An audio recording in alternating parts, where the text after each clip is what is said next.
Selamat pagi anak-anakku semua. Ketemu lagi dengan pembelajaran IPA. Nah, pada kesempatan ini kita tetap masih melaksanakan pembelajaran daring. Untuk itu, Bu Tuti tetap mengingatkan kalian supaya kalian tetap disiplin untuk melaksanakan protokol kesehatan, diantaranya tetap menggunakan masker bila keluar rumah dan selalu rajin cuci tangan untuk menggunakan sabun dan air mengalir. Silakan disimak di sini. Ya, bisa kalian lihat kira-kira di dalam foto tersebut ciri-ciri makhluk hidup apa yang bisa kalian amati pada tayangan foto itu. Baik ya, betul kalian masih ingat. Pada foto itu kita bisa amati ciri-ciri makhluk hidup atau reproduksi manusia, atau bahasa Indonesianya perkembangbiakan pada makhluk hidup atau perkembangbiakan pada manusia. Nah, sekarang kita lanjutkan tujuan pembelajaran pada pertemuan kali ini. Yang pertama, setelah melakukan pembelajaran, diharapkan kalian bisa membandingkan pembelahan sel secara amitosis, mitosis, dan secara meiosis. Kemudian kalian juga diharapkan bisa memberi 2 contoh sel yang bisa mengalami pembelahan secara amitosis, mitosis, dan meiosis pada kehidupan sehari-hari. Baiklah, kita lanjutkan kegiatan berikutnya. Sistem reproduksi manusia. Bagian-bagian yang akan dipelajari dalam materi sistem reproduksi manusia, yang pertama adalah pembelahan sel, yang kedua struktur dan fungsi sistem reproduksi manusia, dan yang ketiga adalah kesehatan organ reproduksi manusia. Pembelahan sel. Ada 3 jenis pembelahan sel. Yang pertama adalah amitosis, yang kedua adalah mitosis, dan yang ketiga adalah meiosis.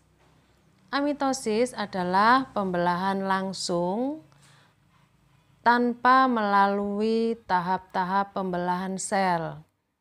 Biasanya ini terjadi pada sel-sel prokariotik, contohnya pada bakteri dan ganggang biru. Pembelahan mitosis.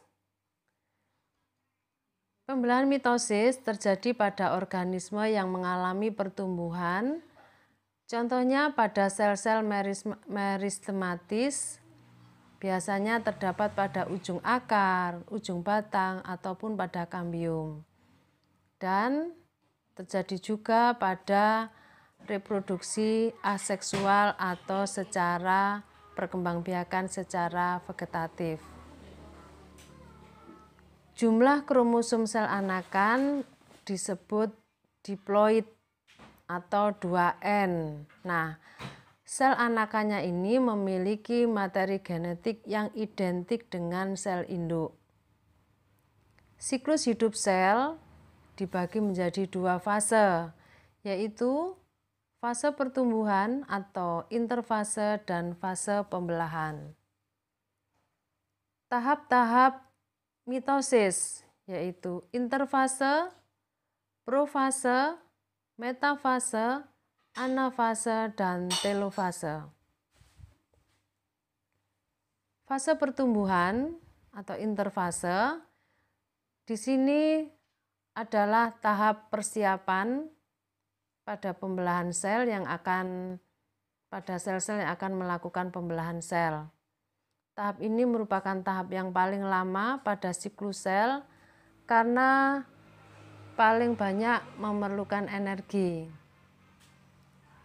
Sepintas lalu, sel ini tidak mengalami perkembangan secara morfologi, tapi di dalamnya terjadi proses metabolisme yang sangat besar.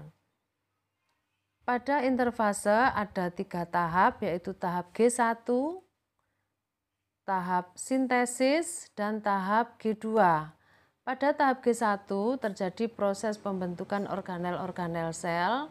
Apa saja organel-organel sel itu? Masih ingat? Ini adalah materi kelas 7. Kemudian fase S, sintesis, terjadi replikasi DNA, dan fase G2 terjadi pertumbuhan organel sel. Fase pembelahan mitosis. Pertama adalah tahap profase dengan ciri-ciri benang kromatin memendek dan menebal membentuk kromatid. Kromatid ini berpasangan membentuk kromosom. Membran nukleus dan nukleolus akan hilang. Benang-benang spindle akan mengatur diri sedemikian rupa sehingga akan membentuk pancaran. Tahap metafase, terbentuk benang-benang spindle, kromosom yang terlihat semakin jelas. Kromosom akan berada di bidang ekuator. Bidang ekuator itu bagian tengah ini. Setiap kromosom masih terdiri atas 2 kromatid yang terkait pada sentromer. Tahap anafase, benang-benang spindle akan memendek. Kromatid yang semula berada di tengah pada tahap metafase tadi, maka kromatid ini akan menuju atau tertarik kepada kutub yang berlawanan. Yang saya tunjukkan ini adalah bagian kutubnya, dan kromatid akan tertarik pada kutub yang berlawanan. Ini terjadi pada tahap anafase. Nah, tahap ini mulai terjadi sitokinesis. Apa itu sitokinesis? Yaitu pembelahan sitoplasma yang membelah menjadi 2 sel anak. Tahap telofase, kromatid telah sampai di kutub-kutub yang berlawanan. Kromatid menipis dan memanjang menjadi kromatin. Kromatin, kumpulan kromatin akan membentuk anak inti. Sehingga di sini ada 2 anak inti. Kemudian terbentuk membran nukleus. Nah, nanti ini akan membentuk membran nukleus menjadi bulatan, sehingga nanti ini akan terjadi 2 sel anak. Terbentuk 2 sel anak. Sehingga sitokinesis selesai, ya, terbentuk 2 sel anak. Apa yang dimaksud sitokinesis? Tadi sudah saya sampaikan bahwa sitokinesis adalah pembelahan sitoplasma membelah menjadi 2 sel anak. Pembelahan yang ketiga adalah pembelahan meiosis. Pembelahan meiosis itu terjadi 2 fase, yaitu pembelahan meiosis 1 dan pembelahan meiosis 2. Masing-masing meiosis pembelahannya mengalami tahap profase 1, metafase 1, anafase 1, dan telofase 1. Sedangkan meiosis 2 melalui tahap-tahap profase 2, metafase 2, anafase 2, dan telofase 2. Kalau untuk memudahkan mengingat, biasa saya singkat PAKMAT.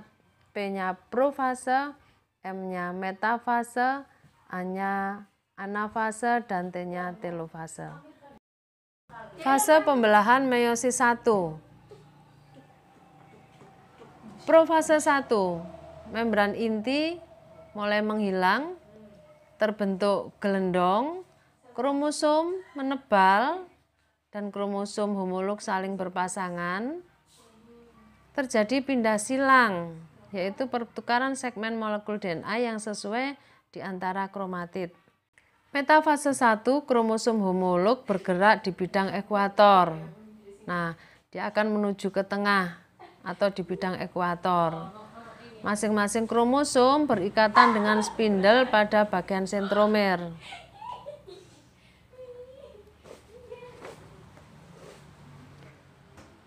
Tahap anafase, kromosom homolog ditarik oleh benang-benang ke arah kutub yang berlawanan. Ini ya, kutubnya Kemudian membran sel mulai melekuk ke bagian tengah.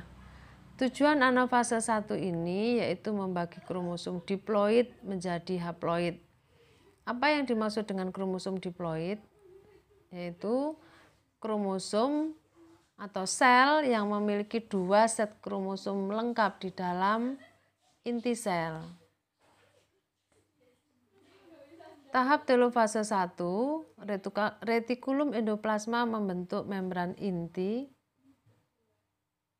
Ini kemudian di sekitar kromosom pada kutub yang berlawanan. Nukleolus mulai terbentuk, jadi anak intinya mulai terbentuk, sehingga ini merupakan tahap untuk menuju pembentukan 2 sel anak.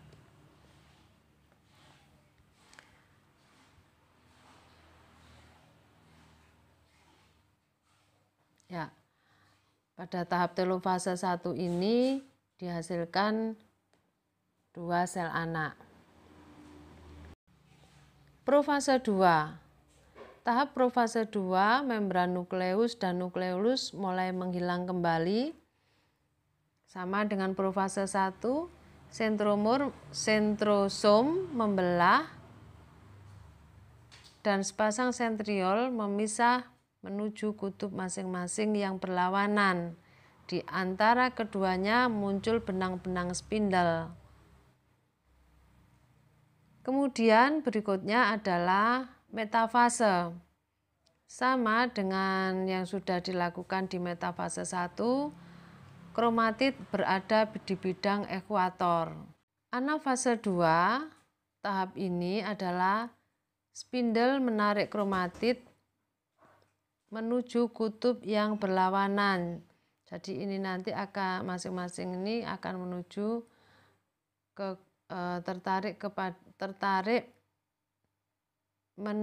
spindel menarik kromatid menuju kutub pembelahan yang berlawanan.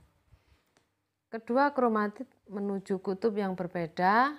Pada akhir anafase membran sel mulai melekuk. Telofase 2 adalah tahap terakhir pada pembelahan meiosis. Pada tahap ini kromatid berubah menjadi benang-benang kromatin. Membran nukleus dan inti haploid terbentuk, kromosom menipis dan memanjang menjadi benang-benang kromatin. Terjadi sitokinesis kembali sehingga seperti ini terjadi sitokinesis. Sehingga dari satu sel tadi akan dihasilkan dari sel diploid, sel induknya akan menghasilkan sel yang haploid. Jadi satu induk dihasilkan 4 sel anak. Itu pada akhir pembelahan meiosis. Anak-anakku, setelah kalian mempelajari pembelahan sel pada materi sistem reproduksi manusia ini, nanti kalian bisa mengerjakan tugas yang akan di-share dalam tayangan berikut ini. Jangan lupa untuk tugasnya dikirim ke grup IPA 9F ya. Semoga kalian lancar dan mudah memahami konsep tersebut setelah membaca rangkuman materi yang sudah diberikan Ibu. Saya akhiri. Assalamualaikum warahmatullahi wabarakatuh.